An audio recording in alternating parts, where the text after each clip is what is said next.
Temos hoxe aquí unha charla, penso, de lo máis interesante deste ciclo de cenanos, ao profesor Soraluce Blom, que é profesor da Escola de Arquitectura en Coruña, me parece que tamén foi fundador da Universidade da Coruña, non? Da Senio, e varias alumnas que están aquí da Universidade Senio, que tamén é profesor. Bueno, nos vai a falar do Porto de Redes e a súa arquitectura. Penso que é un tema interesantísimo para todo o mundo, porque en Redes temos varias casas que son singulares, entre eles a miña. E a escola, todas son dunha época onde o modernismo aquí en Galicia, no mundo, estaba en auge. Esta escola mismo tamén é do ano 15, as casas varias son do ano 15, parte do cementerio tamén é con arquitectura, unos relevos modernistas tamén desa época, e nos vai a falar desto e penso que nada máis. Non era a persona máis indicada para a presentación, había aquí un montón de alumnas, pero como as alumnas non se prestan, presentado está José Ramón Soraluce, que les vai a falar da arquitectura en Redes.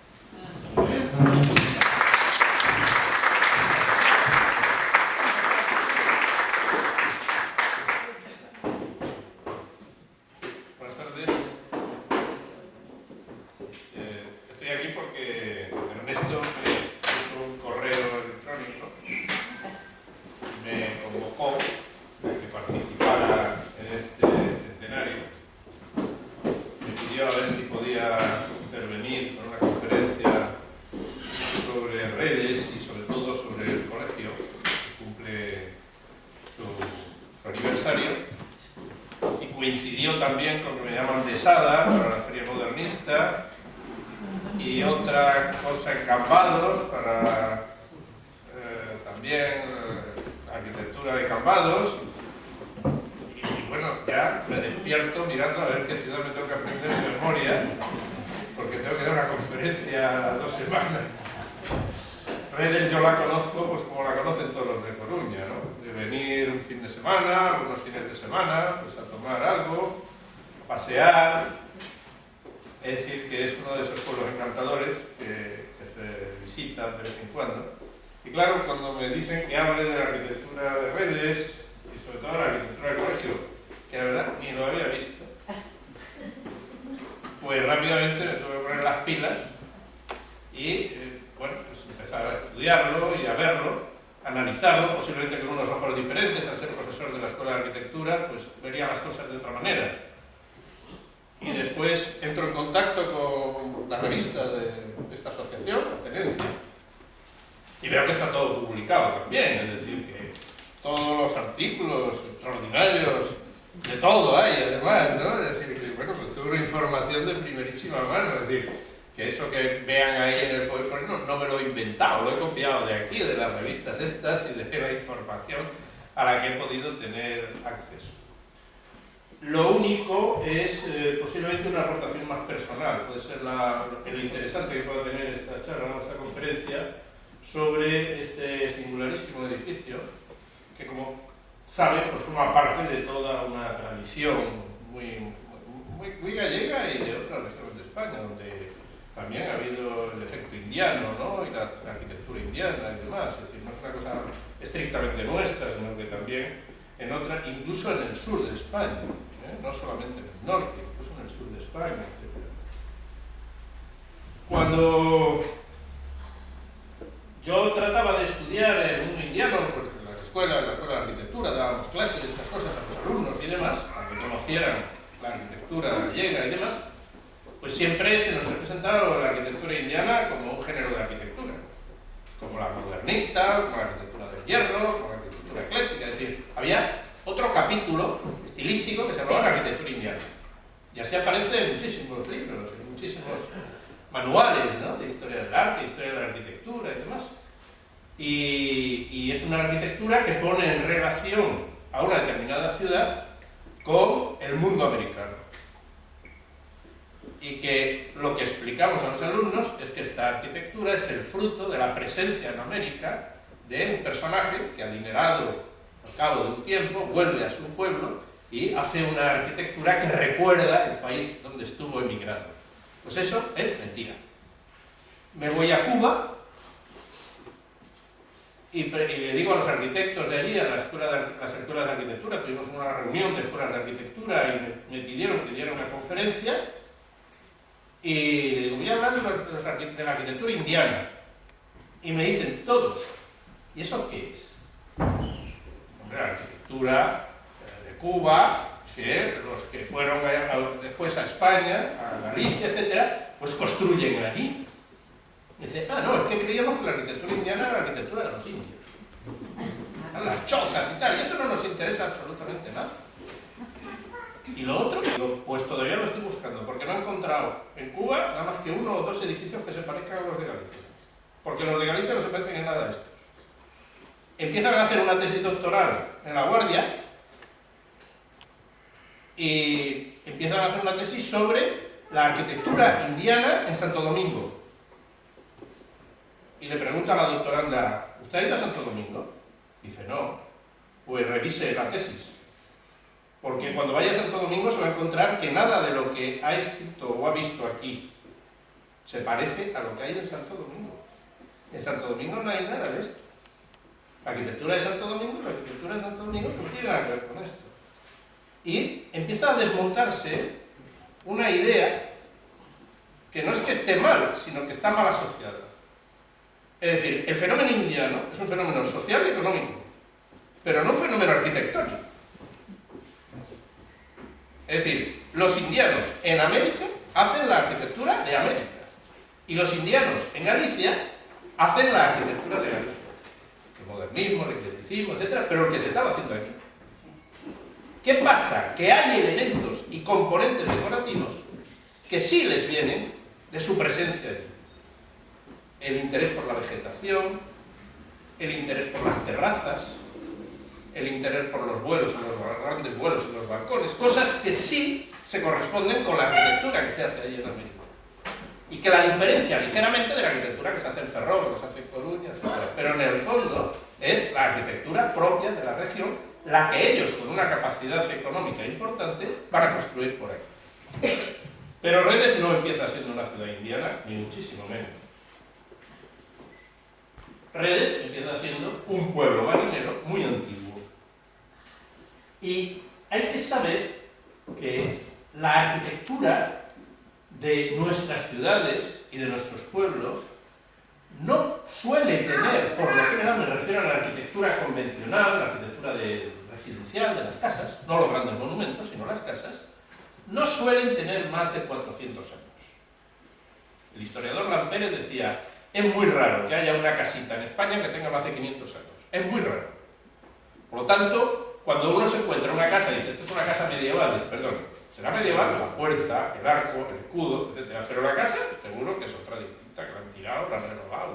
No aguanta una estructura tan antigua, por lo general, sobre todo en unas arquitecturas tan modestas, por decirlo así. Otra cosa es un gran monumento, un monasterio, etc. Pero en lo que es la vivienda, no.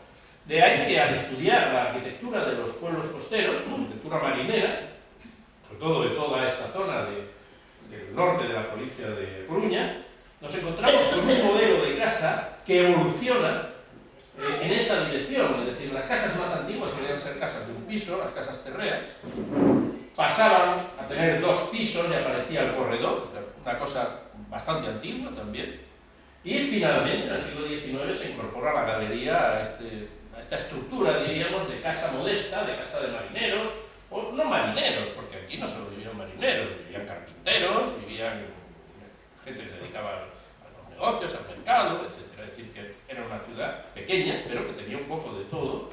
Y ya veis cómo, desde el punto de vista de la arquitectura, existe, allí vemos en aquel grabado, una evolución de cómo estas casas, pues inicialmente pues, no tenían balcones, después van a tener los corredores, después se van a incorporar la galería, van a ir subiendo, van a ir creciendo. Es decir, que entre el siglo XVIII y el siglo XX se va a producir toda la evolución que ha dado pie a la actual ciudad.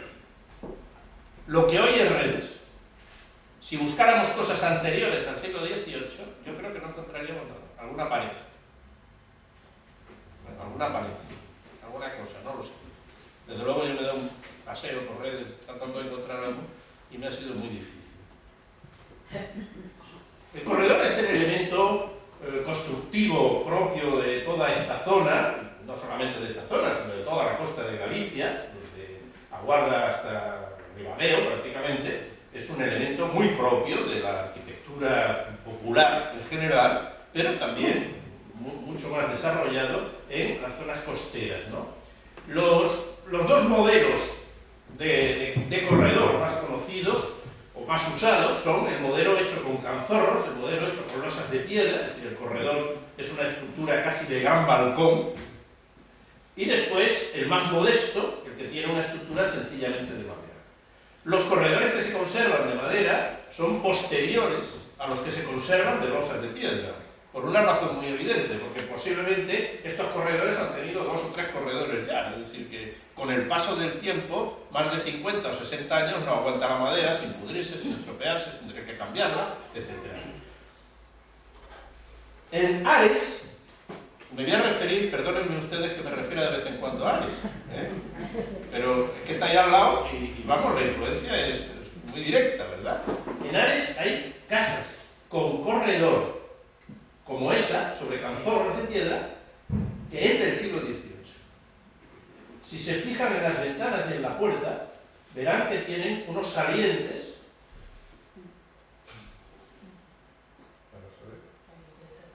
Ahí ven unos salientes decorativos, unas molduras en la planta inferior. Eso es del XVIII. En el XIX, en el siglo XIX, los marcos de los huecos son muy sencillos y se pierden todos estos elementos adicionales decorativos que solían tener las casas de cantería del siglo XVIII. De este tipo de casas yo en Ares no he encontrado. En Redes había una, en Bugardos, no sé si hay, me parece que en Bugardos hay varios. Son las casas más antiguas de toda esta zona, casas populares, ¿no? Casas de arquitectura popular. Por lo tanto, las estructuras tienen las más antiguas, posiblemente sean las que tienen canzorros o losas de piedra, porque son las que más aguantan el paso del tiempo, y las más modernas, posiblemente del siglo XIX en su mayoría, son estas, por lo menos los corredores que hoy se conservan serán del siglo XIX.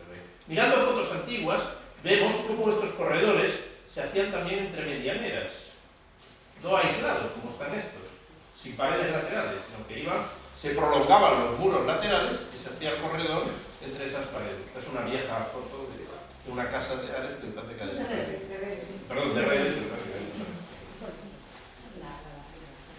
Esta es la vivienda tipo generalizada, a partir de la cual va a desarrollarse toda la arquitectura tradicional de la costa gallega.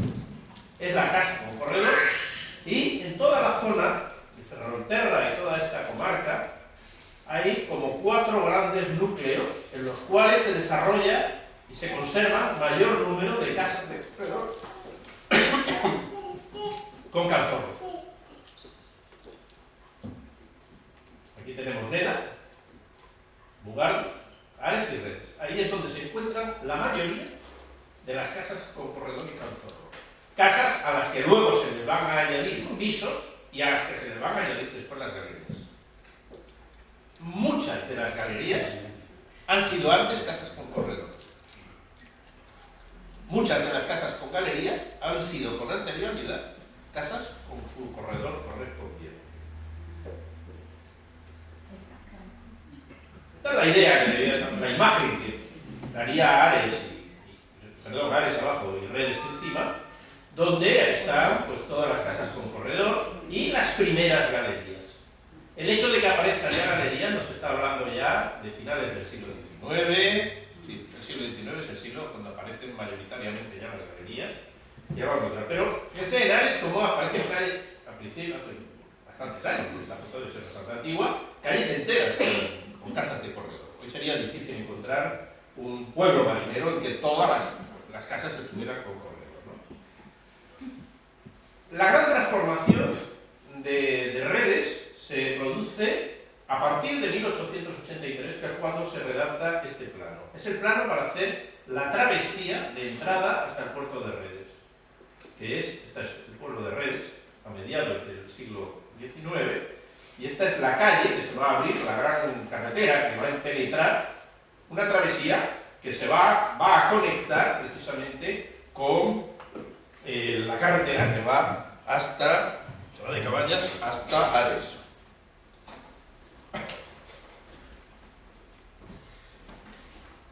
Este tema de las carreteras tiene una enorme importancia en el mundo rural gallego. Cuando hablamos de la arquitectura del rural gallego, y sobre todo en estas localizaciones costeras, donde no hay una dispersión, donde no había una dispersión muy grande, como lo que era en el territorio interior, el hecho diríamos, del desarrollo, de la expansión de la ciudad dispersa, que es como se llama a la implantación, diríamos, de las casas en el mundo rural gallego, en todas partes, aparecen casas en todas partes, va a tener su origen precisamente en el siglo XIX con la aparición de las diputaciones provinciales. Las diputaciones provinciales tendrán su arquitecto provincial, se encargará de los edificios, construir edificios en la provincia, edificios públicos, y su ingeniero de obras públicas provincial. Este ingeniero será el que se encargue, a partir de mediados del XIX prácticamente, de hacer los trazados de lo que van a ser las carreteras comarcales que hoy tenemos. Y a ese mundo pertenece precisamente este proyecto. A la realización de un trazado que vaya uniendo las localidades entre sí, aprovechando los caminos reales, las corredoiras, los caminos de herradura, es decir, sitios por donde antes solo iban carros de bueyes, que ahora tenían que transformarse en auténticas calzadas. El sistema para la construcción de este viario nuevo iba a comunicar en el 19 todas estas ciudades del litoral gallego y también del interior, pero lo que se refiere a nosotros en estas comarcas, se hacía con un sistema que habían patentado los Estados Unidos porque se difundió rápidamente, que fue el macadam. Se llama así porque lo inventó un señor que se llamaba macadam. Y de ahí le vino, que era algo parecido a lo que hacían los romanos, que era hacer un pavimento a base de distintas capas apisonadas que iban de cachote más grueso a cachote más fino, y al final acababan con un acabado de tierra machacada, prensada, etc. Así se hacen las primeras carreteras, y así se hizo esta carretera, con ese acabado. Hasta muy avanzado ya los años, hasta los años, casi la década de los años 20 diría yo, no llegan los alquitranados, los asfaltados y todas esas cosas.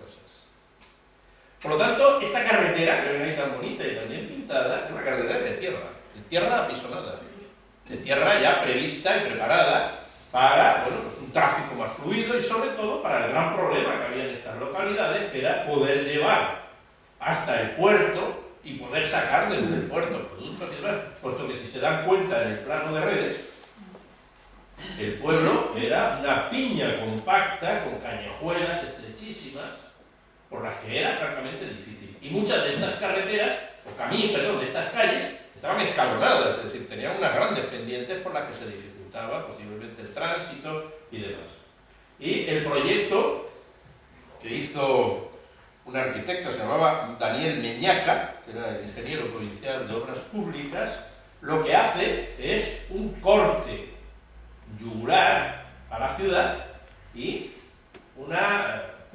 diríamos un trazado brusco y penetrante que rompe el pueblo en dos partes y para el cual es necesario el derribo de todas esas casas que están ahí pintadas de rosa. Es decir, que a Redes le faltan muchísimas casas que fueron derribadas para hacer la carretera y que estaban metidas justamente en el eje de penetración de la calle que llega hasta el puerto. Aquí se ve cómo se tuvo que derribar la Fuente del Campo, este bloque de viviendas y sobre todo un conjunto de casas muy estrechas de corredor que había en la rampa de bajada hasta el puerto que estaba aquí. Y cuando se acaba de construir, al final se hace también la rampa para el puerto, etc. Es decir que este trazado, que forma parte de la historia de ingeniería, naturalmente, con toda su problemática, hay que decir, ahora lo veremos, que para la realización de esta travesía se debieron de expropiar 19 casas en Redes, tuvo que derribarlas. Pues todo esto que forma parte de la historia de la ingeniería, sin embargo, va a tener una gran trascendencia también en la historia de la arquitectura de Redes. Porque va a haber como dos redes. El Redes marinero de las casas de corredor y algunas galerías, y el Redes que surge después de abrirse todo este gran hueco de penetración. Es decir, esta gran vía general va a ser algo así como el paseo de la Castellana de Redes, donde van a aparecer las casas nuevas, donde van a empezar a construirse casas ya con estilo. Ahí está la calle. Fíjense cómo era la carretera. De tierra. Ahí entraba, ahí estaría la fuente del campo, que la habían derribado, penetraba. Aquí delante había una casa que hay que derribar para girar y ir hacia abajo. Ahí quedan todavía casas que se conservan hoy muy transformadas. Esta es la casa modernista, este es un plano de los años 20. Esa es. Esa es la esquina. Esta esquina de aquí es esta. Y esta es la calle Juan Rodríguez, que es realmente la vía de penetración que se hace precisamente en ese momento. Fijaros cómo la apertura del nuevo viario, todavía de tierra, la apertura del nuevo viario va a generar un incremento de altura de las casas y la aparición de arquitecturas nuevas, de nuevos modelos de diseño, nuevas arquitecturas más urbanas, menos tradicionales y marineras, más parecidas a las casas que se están haciendo en las grandes ciudades, porque realmente estos solares pues van a ser ocupados, van a ser comprados, van a ser remodelados y reconstruidos pues por gente que ya tiene, diríamos, unos ingresos mayores, gente adinerada, etc. Es decir, que va a haber una nueva imagen del pueblo, y lo mismo pasa en Ares. En Ares también se abre esa penetración, etc. Y también aparecen estas casas a finales del siglo XIX, que son casas que pertenecen ya a un estilo. Ya no son casas de arquitectura tradicional, ya no son las casas marineras. Pero cuando se va a construir todo esto, ¿qué es lo que ocurre? Pues que aquí en Redes no vive ningún arquitecto. En Ares no vive ningún arquitecto, ellos sí. Viven algunos arquitectos en Coruña, muy ocupados, haciendo grandes obras, en Ferrol viven algunos, muy ocupados. A nadie se le ocurre ir a pedir un proyecto a un arquitecto. Y entonces surge una clase profesional alternativa a la de los arquitectos para la construcción de todas estas casas, que son los constructores, las empresas constructoras. Al ver quiénes hacen las casas en Redes, he descubierto que la mitad de los constructores que trabajan en todo este periodo del que estamos hablando eran carpinteros. Carpinteros, posiblemente carpinteros de Rivera, de los que hacían barcos, que ven un negocio en construir casas. ¿Qué hacen? Contratarán albañiles, contratarán a canteros para que le hagan las estructuras, pero toda la parte importante de la casa, que es el solado, las cubiertas, las ventanas, los cierres, las galerías, etc., todo eso lo hacen ellos, que son los que tienen el control, diríamos, de la profesión, del artesanado de la madera. También con la llegada de lo que pudiéramos llamar los estilos, ya los constructores empiezan a depurarse y empiezan a fijarse en lo que se construye en Coruña, lo que se construye en Miño, lo que se construye en Pontedeume, lo que se construye en Ferrol, etc. Y empieza una penetración en todas estas ciudades, como pasa en Redes, de los estilos convencionales. Y esta llegada de los estilos convencionales a la nueva arquitectura que se está haciendo precisamente con estas grandes operaciones urbanas de penetración coincide con la llegada de unos señores adinerados que vienen de América y que van a poner sus capitales al servicio de construir todas estas casas nuevas. Pero muchas veces el pueblo no da para más, no hay sitio. Y va a aparecer otro fenómeno a finales del 19 y principios del 20, que será la casa de carretera. Es decir, irse a vivir a la carretera. No al pueblo, sino a la carretera. Y va a surgir otra ciudad alternativa fuera de Redes, en el campo. Pero no en el campo como si fueran huertas perdidas en medio del monte, sino en las carreteras, la gente pegada a las carreteras. Razón para dejarse ver, para mostrar que están ahí. Y razón, la buena comunicación. Uno puede tener una finca inmensa, posiblemente en la antigüedad, la granja con las vacas la harían en medio de la finca o al final o por ahí. Pero ahora, con una gran vía de penetración por donde pasan ya los primeros autos, etc., lo que hacen es arrimar la casa a la carretera. Y surge otro género de arquitectura nuevo, que es al que normalmente asociamos a la presencia de los sitianos. Estas son las arquitecturas de este periodo. Esas arquitecturas que proceden de los estilos urbanos y llegan a todos estos pueblos. La zona más importante de Ferrolterra es la que abarca desde Narón, Paneda, Fene, Mugardos y después Ares y también algunas Enredes. Muy pocas. Ares, desde luego, tiene ejemplos de arquitectura histórica muy desarrollados y muy importantes. Con esta arquitectura de la ciudad llega el primero de los estilos artísticos, que es el eclecticismo, que es un estilo muy sobrio, muy sencillo, donde lo único que se decora son los marcos. Los marcos, los aleros, etc. Y eso es lo que saben hacer los constructores. Tienen 2 o 3 diseños, y si se fijan, este modelo, este otro, o este incluso, se repiten en muchas casas. Incluso casas que están en Mugardos, o están en otro sitio, o están en Pontedeume, etc. Se copian unos a otros. Cada constructor utiliza un formato, un diseño. Son diseños muy fáciles de hacer, porque no necesitan molde todavía. No necesitan tener hecho un vaciado. Solamente con meter unas plantillas, meter unas maderas y después con la llana, etcétera, se hacen con cemento y son relativamente fáciles de hacer. Esta es la imagen general de toda esa arquitectura que conocemos como ecléctica, que es la arquitectura de este momento de expansión de la ciudad fuera y de desarrollo de la ciudad dentro, en torno a ese gran viario de penetración.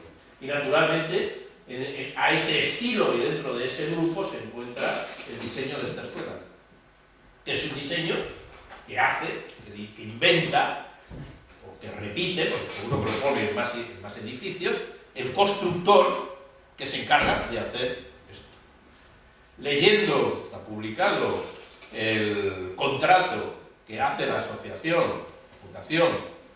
la agrupación, con este contratista que veremos después, para la construcción del colegio, no se dice nada de los adornos. No se dice nada del estilo. No se dice nada de los elementos arquitectónicos significativos. Lo único que les preocupa es que el cemento esté bien hecho, que la carpintería sea de buena calidad, que los herrajes sean de hierro, es decir, cosas técnicas. Pero de lo demás nada. Todo lo contrario de lo que pasa hoy, que la gente quiere que la casa tenga columna, lo otro, etc. Si después es una birria por dentro les da igual. Lo importante es la apariencia, ¿no? Bueno, aquí la apariencia se la ponía el constructor. Lo que le interesaba era la solidez y, diríamos, las garantías de calidad técnica del edificio. Así por lo menos se refleja en los contratos. Y esta es la arquitectura de carretera. Una arquitectura que va asociada primero al fenómeno indiano y después al fenómeno de la carretera. A la aparición de la carretera comarcal y de las transversales, que van a las distintas aldeas, que se van haciendo en ese momento. Posiblemente cuando se hicieron estas casas, por lo menos las dos de arriba, esto eran carreteras de tierra. Posiblemente cuando se hace esta otra, más tardía, posiblemente estaría alquitranada. Porque antes que los asfaltos aparecen los alquitranes, es decir, todo eso tiene una tecnología que yo desconozco, pero que va evolucionando con el paso del tiempo. y que, bueno, el interés era fundamentalmente evitar el polvo, evitar que se levantara polvo, sobre todo con el paso de los vehículos ya de rotación, de ruedas, etcétera. Es decir, a partir del momento de la aparición del automóvil, los camiones, etcétera, todo ese tipo de transporte era el que más polvo levantaba y era realmente incómodo para la construcción. ¿Cómo aparecen estas casas? Bueno, muchas veces son casas anteriores, casas antiguas que estaban ahí y que lo que se hacen es revestirlas por fuera. Eso pasa también en los pueblos, en Redes. Una casa antigua a la que le ponen una fachada modernista. Una casa antigua a la que le hacen una fachada completamente nueva. Por el interior sigue siendo la vieja casa, antigua, etcétera, remodelada posiblemente, pero no tiran la casa y hacen otra. En otros casos no hay casa y se hace una nueva, o tiran una antigua para hacer otra nueva. En estos de carretera, pues uno puede encontrarse casas, posiblemente esta sería una casa de piedra antigua, a la que le hacen pues una fachada ecléctica, moderna. Esta otra, que está aquí al lado, o esta otra, son casas que están al borde mismo de la carretera. Están pegadas a la carretera, que viven, diríamos, del contacto con la carretera. Y son casas que, curiosamente, también están asociadas a la presencia de un propietario que ha estado en América. Así aparece todo la nueva ciudad rural, que es el mundo de las villas residenciales. Villas que van desde casas decoradas, como las que hemos visto, a grandes hoteles. Y claro, cuando vemos todas estas villas y todos estos hoteles, ustedes me dirán, ¿qué hay de cubano en esto? Nada. Esta es la arquitectura de aquí, la que se va haciendo en Coruña, en Ferrol, etc. Pero, claro, le ponen una palmera delante y ya inmediatamente se nos iluminan los ojos, pero no tiene nada que ver la palmera con la casa. No tiene nada que ver. Aparece un nuevo género de arquitectura. La arquitectura de carretera, de la que ya hemos hablado, y fíjense por dónde se extiende. Toda la área de Narón, la carretera que va desde Ferrol hasta Neda, digamos, la que va por Julio y por ahí, toda está llena de casas de este tipo, pegadas incluso a la carretera.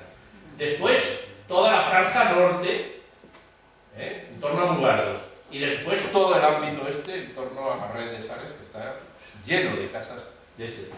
Y son de dos, las que están pegadas a la carretera y las grandes fincas, es decir, los grandes hoteles, que es como se les llamaba, los hotelitos, que ven la incomodidad del polvo y se echan para atrás. Y empiezan a anteponer a la fachada de la casa un jardín. Y se retiran, se retranquean. Ya no tienen necesidad de que los estén viendo, ni tienen esa obsesión por ser vistos. De ahí que tengamos el doble juego de las villas residenciales apartadas, se ven perfectamente, pero ya no están pegadas a la carretera, y todas las casas repletas diríamos, de decoración ecléctica, Art Nouveau, Art Deco, etcétera, que están pegadas a la carretera. Son dos modelos que también coinciden con dos tipos de patrimonio. En unas, posiblemente, pues serán emigrantes, indianos, que han venido y se hacen su casita para vivir, etc. Y en la otra vienen grandes propietarios que unas veces vienen de América y otras veces son señores de Ferrol o de Coruña que se quieren construir aquí su casa, etc. Claro, aquí tenemos ejemplos repartidos. Yo pongo este porque es el más ecléctico de todos. Esto no es de ningún estilo. Esto es de todos los estilos. Es un edificio en el que hay absolutamente de todo. Hay hasta palmeras, ya las ven ahí. Pero me da la sensación de que la palmera está como tímida, como diciendo, estoy en un ambiente ajeno a mi mundo, ¿no? Esta casa, encontrar una casa de estas en Cuba o en Santo Domingo, por ahí, es imposible. Esto no existe en el mundo, nada más que aquí, ¿no? Donde se hace pues toda esta aglomeración de formas, de balustradas, etcétera, etcétera. El mismo arquitecto que hace esta casa, José Calvo, es el que hace... Y era un carpintero. No un carpintero, un señor que tenía un negocio de carpintería. Posiblemente haría algo, pero vamos, tendría sus trabajadores, sus obreros, etc., ¿no? Pero fíjense qué cosa más contradictoria, ¿no? Que detrás de este edificio no hay un arquitecto. De ahí el que sea tan abigarrado, tan ecléctico, tan mezclado todo, tampoco, digamos, tampoco serio, ¿no? En el sentido de apabullante, es un edificio apabullante. ¿De dónde salen las ideas para esta arquitectura? No solo para esta, sino para todos estos grandes chalés enfáticos que se hacen, diríamos, en todo este entorno y que están casi siempre asociados a fortunas indianas por lo general. Pues proceden de algo que circulaba por todos los estudios de arquitectos de la época y que ya tenían también los constructores, que eran láminas, láminas de arquitectura, láminas de chalés, láminas de hotelitos, láminas francesas, láminas italianas, que se compraban en carpetas. Y uno enseñaba al cliente y decía, quiero esta casa. Y le hacía una casa parecida o igual a esas láminas. Encontrar en qué lámina se pudo inspirar esta casa es muy complicado, porque hoy no tenemos todos los ejemplares que había en el mercado, diríamos, en los años 20 en España, que tampoco eran láminas españolas, porque aquí no había un desarrollo de ese tipo pero hay colecciones, yo tengo algunas, esto es en Francia.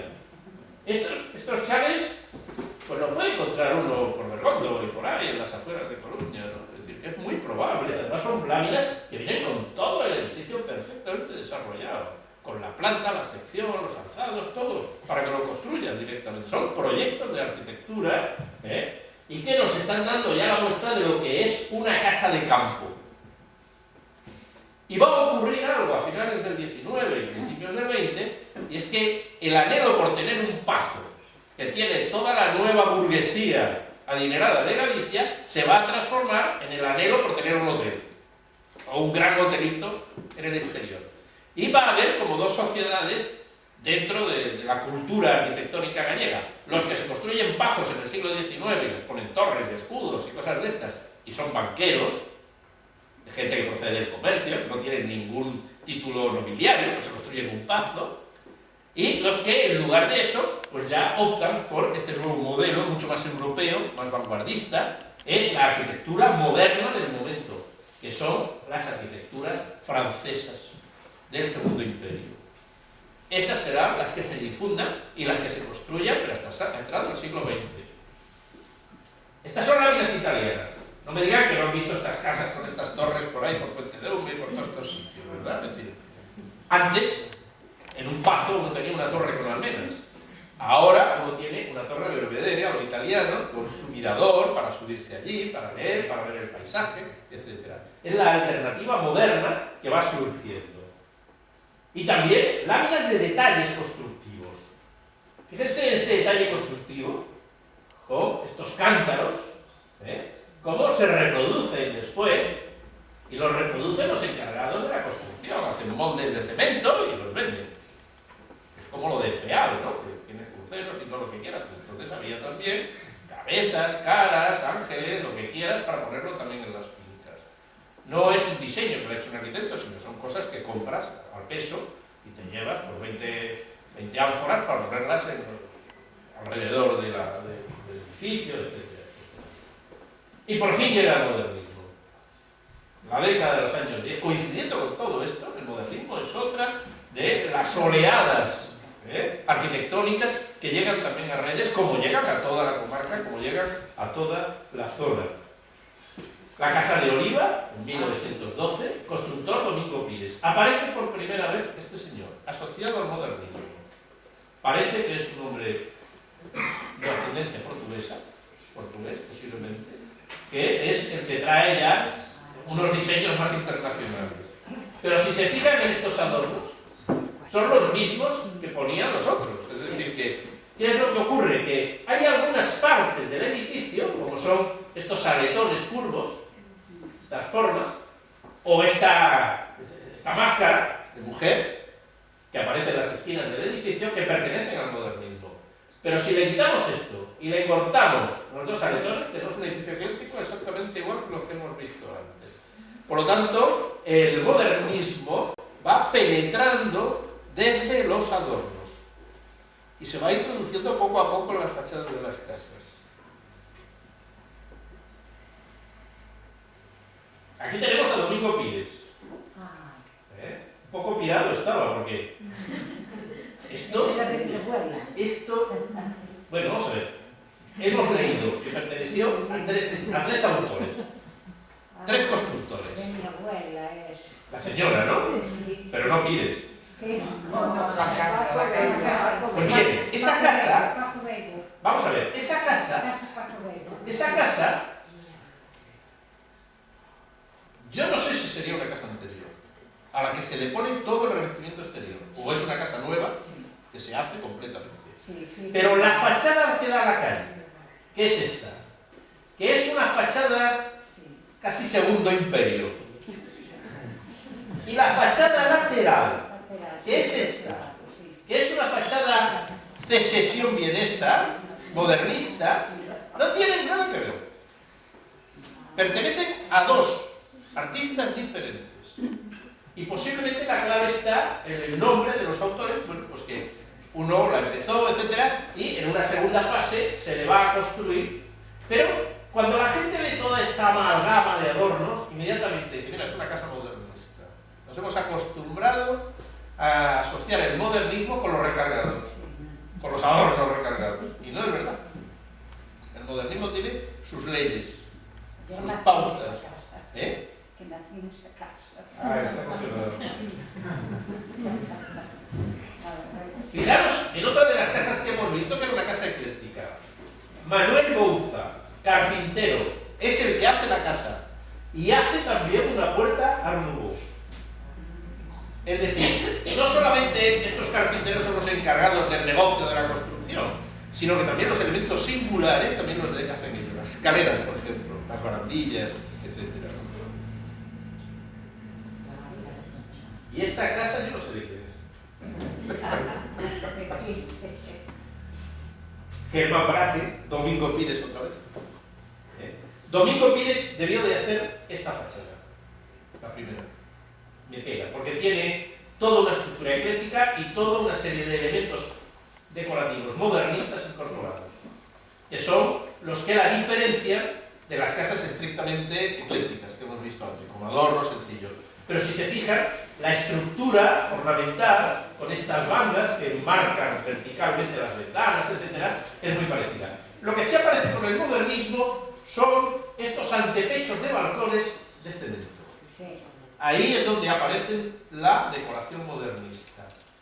Y casi todas estas casas van a utilizar este elemento, lo vemos aquí, ahora hablaremos, en la otra fachada lateral, que es esta.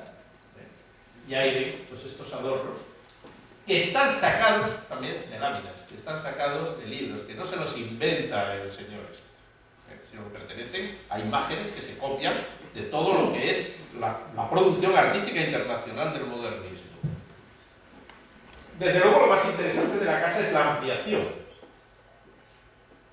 Esta ampliación lateral, que está detrás de la galería, esta ampliación lateral es donde realmente el lenguaje modernista aparece ya más claramente marcado, ¿no? Ahí ven el gran arco ovalado, típico del modernismo, se ve muchísimo en Ferrol, por ejemplo, en Coruña también, en muchos edificios, las ventanas cortadas en tres con estos grandes arcos.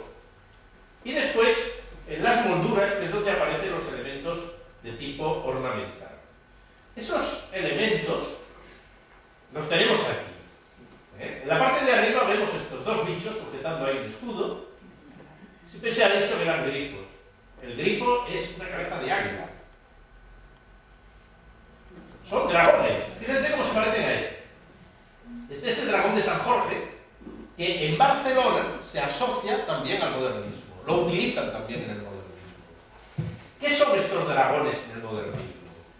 Pues son el dragón Ladón, que era el guardián del jardín de las Hespérides, las ninfas de los árboles, las ninfas del jardín de los dioses.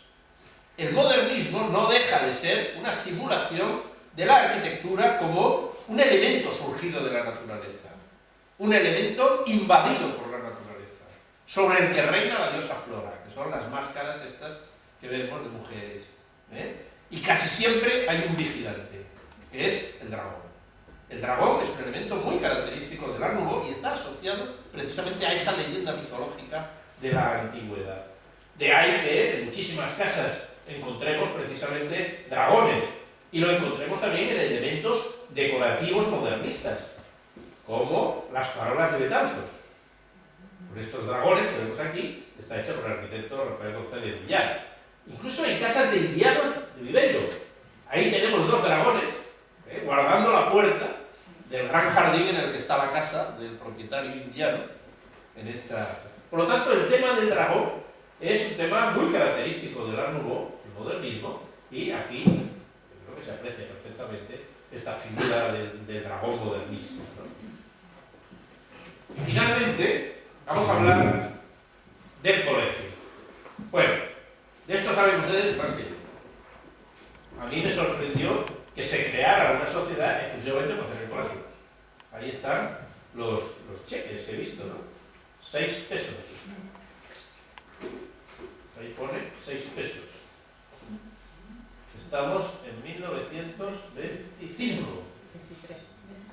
No, esto es un 5.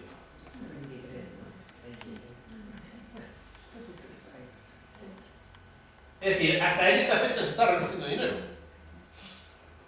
Se estaba haciendo, porque me imagino que había pues una fluidez entre Cuba y redes. El contrato, también muy publicado y muy conocido. Muy interesante porque es un contrato, un pliego de condiciones técnicas que ya querrían muchos proyectos de hoy estar tan bien detallados y tan especificados. Hoy por lo general, cuando se hace un pliego de condiciones, pues muchas cosas se dejan un poco afuera, porque siempre va a haber cambios y sobre todo para cogerse los dedos a la hora de tener que hacer la casa. Y sin embargo, este está hecho con una, diremos, minuciosidad muy interesante.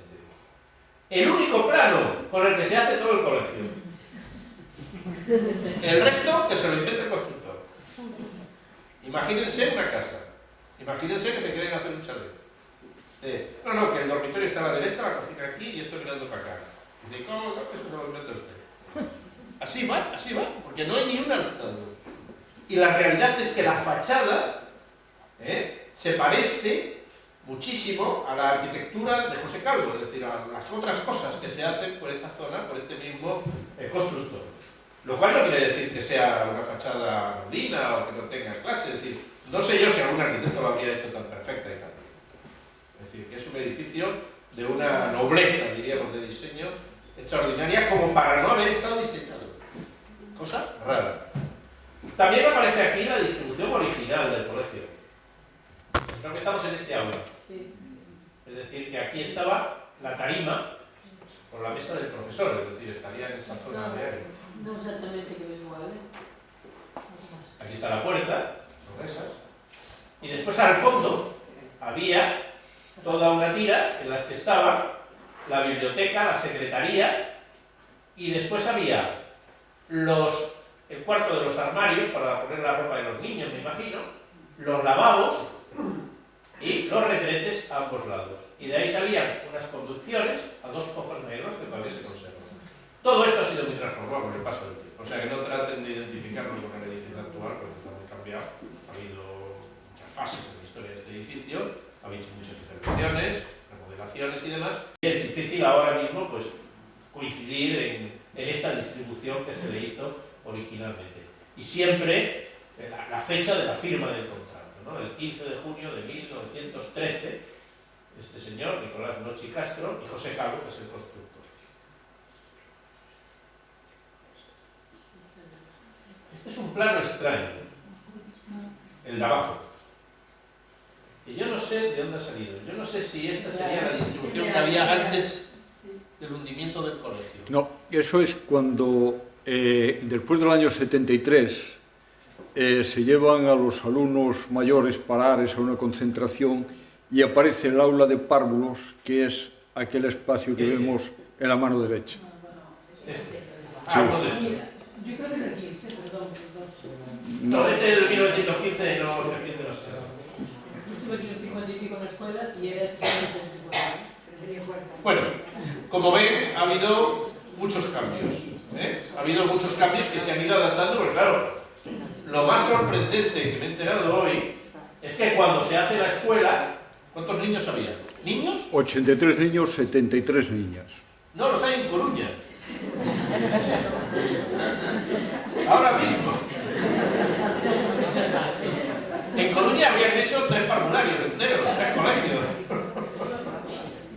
increíble, ¿no?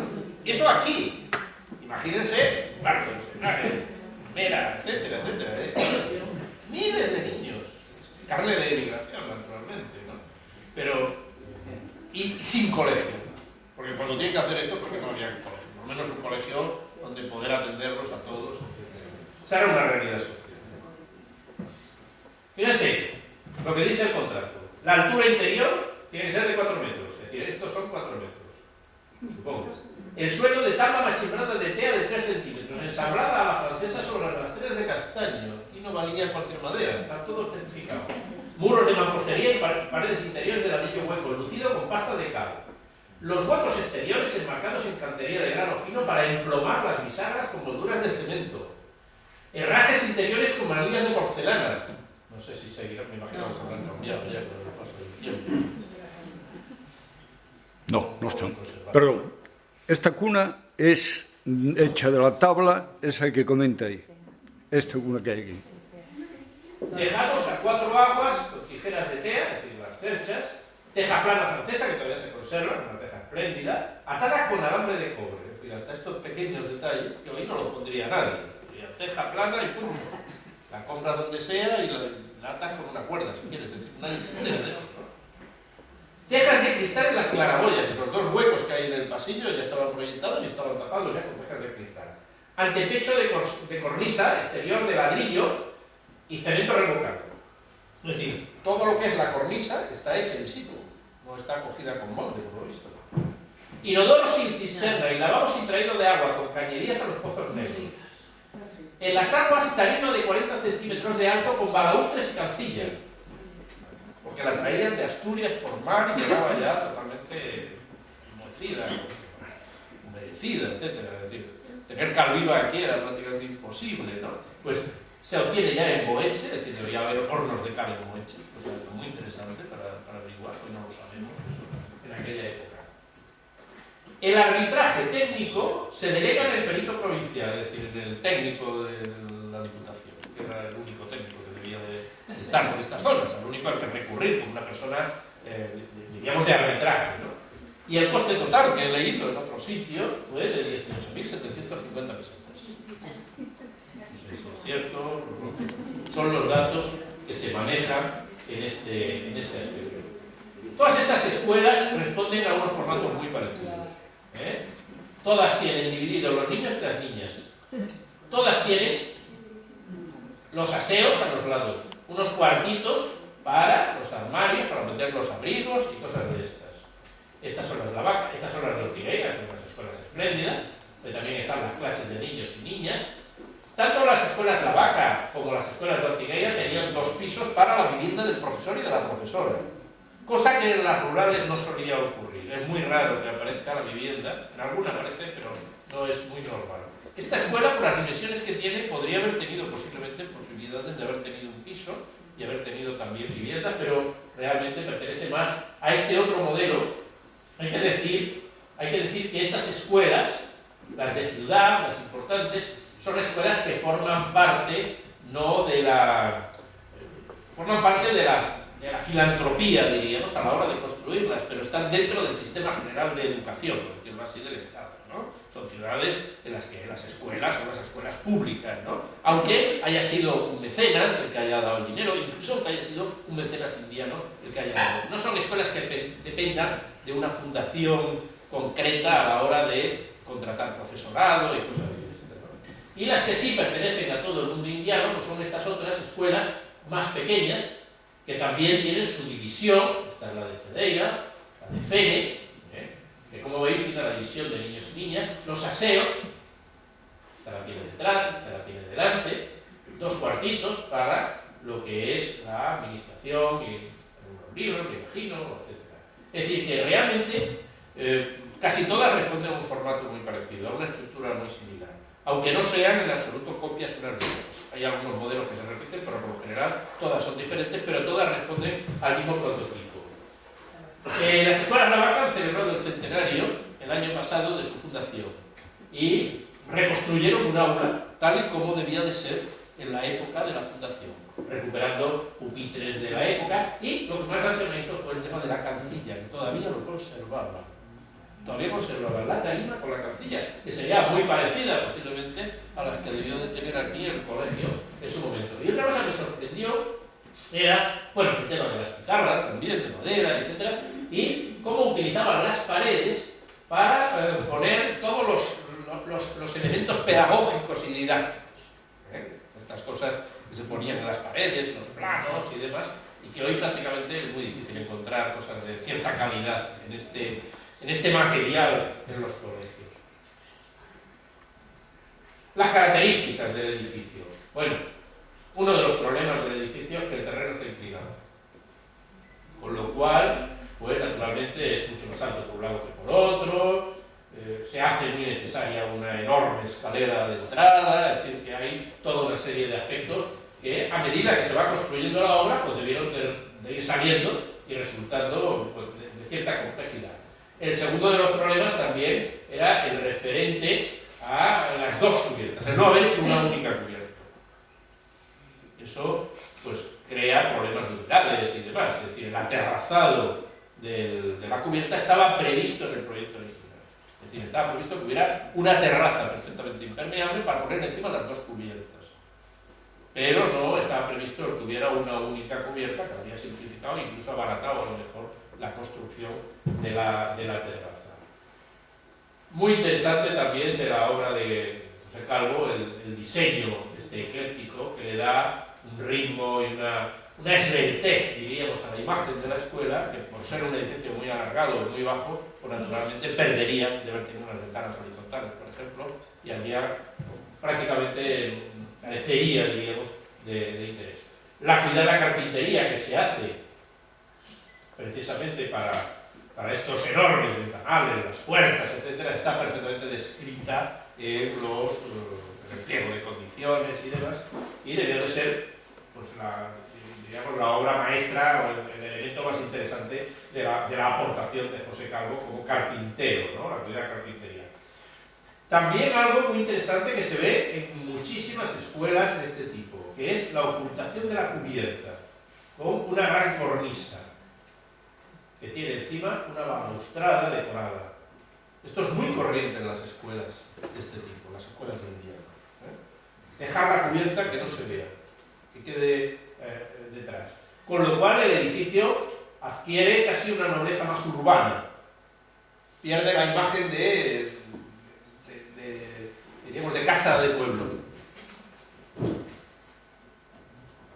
Y el lenguaje decorativo ecléctico del que ya hemos hablado, con todos estos elementos y demás que, como dije, pues se hacen directamente a la hora de ir construyéndolo con el propio mortero de cemento en la construcción. Me imagino que el edificio habrá estado pintado de distinta manera desde su fundación. Habrá pasado por toda una serie de colores y demás, pero que será difícil de averiguar, no me imagino.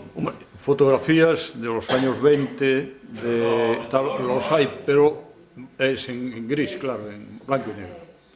Blanco y negro, pero bueno, lo que se destaca es eso, digamos, las ventanas y tal, siempre aparecen con colores de una tonalidad diferente, ¿no? Sí. Unos años antes se había empezado a construir el de Ares. El de Ares tenía la misma trayectoria que este, es decir, no se iba a la cubierta, como vemos ahí. Y sin embargo ya veis que ha sufrido aquí pues, unas transformaciones enormes que yo creo que han desdibujado muchísimo la estructura del edificio original. Lo que pasa es que bueno, tiene un uso posiblemente más intenso y han tenido necesidades mayores y demás. De ahí que, aunque el de Ares, fíjense hasta qué punto es ecléctico, que es neogótico. Es decir, en Cuba hay 2 o 3 edificios neogóticos en toda Cuba. Es decir, que es imposible que la alianza esa arensana de La Habana le dijera a nadie que le pusieran ventanas góticas. Porque no tiene nada que ver con lo que hay en la cultura caribeña, por decirlo así, ¿no? Esto nos da una idea muy clara de cómo estos colegios, el diseño de estos colegios acaba siendo cosa de los maestros constructores, que son los que echan mano de todo su conocimiento y de los recursos que tienen a la hora de llevarlos a cabo. Bueno, pues con esto terminamos. Yo creo que ya está bien.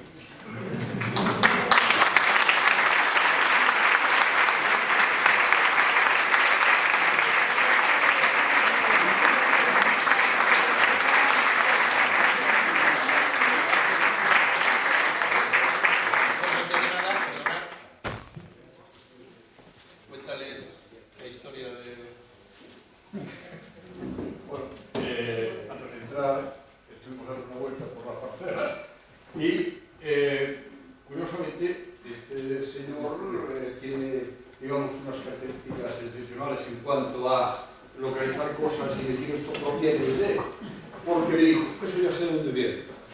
Y le digo, caray, no sé, dice, eso viene de Ares y es una columna de la Alianza de Sana.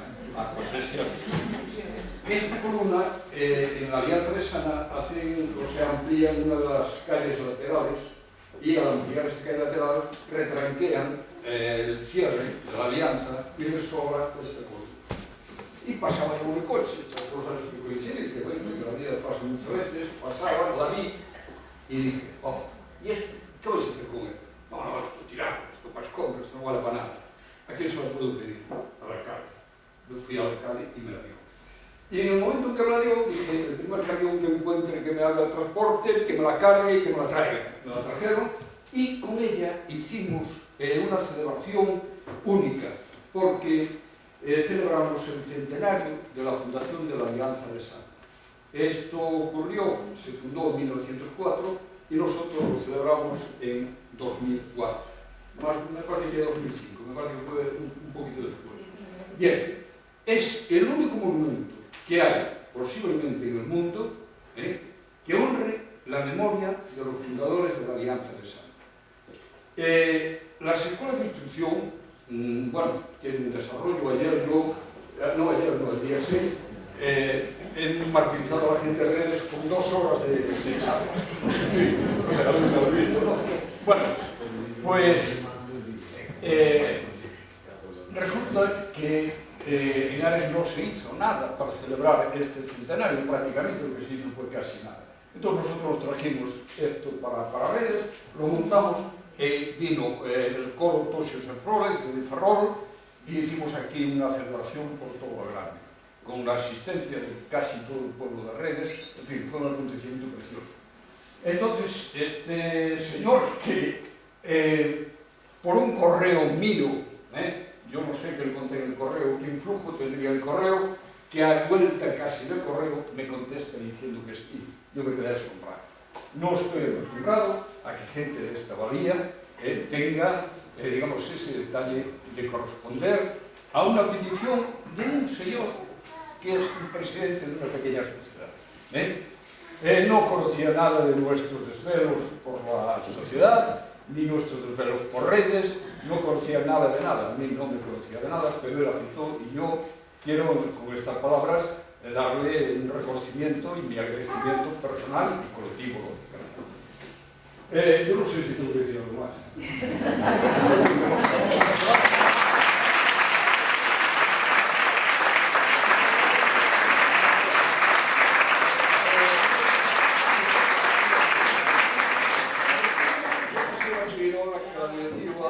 Por favor, se acerque y vamos a darle un pequeño obsequio, muy pequeño, pero vamos a ver. Oye, por favor, Alejandro, Isabela.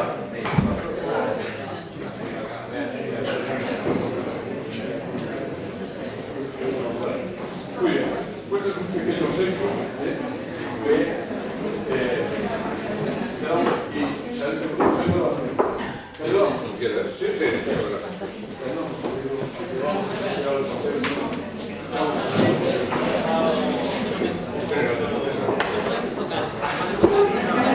Eso es lo que por ahí.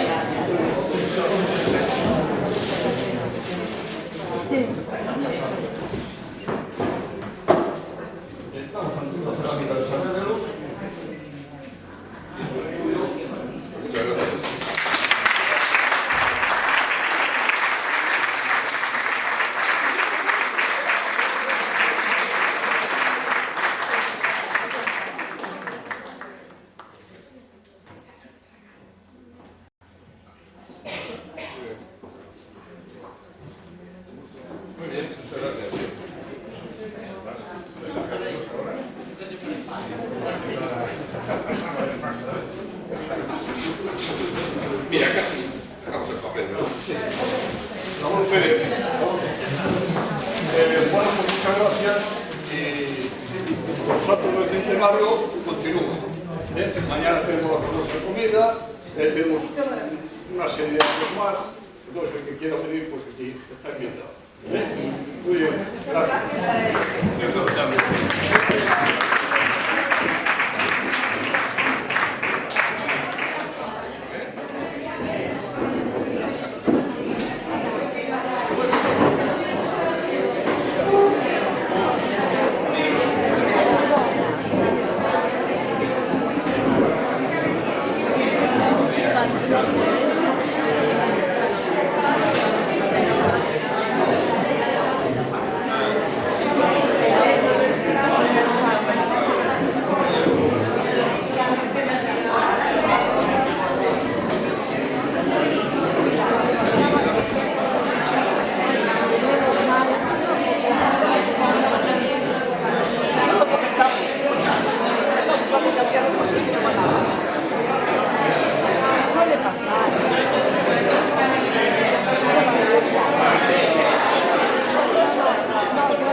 Sí, sí. Uy.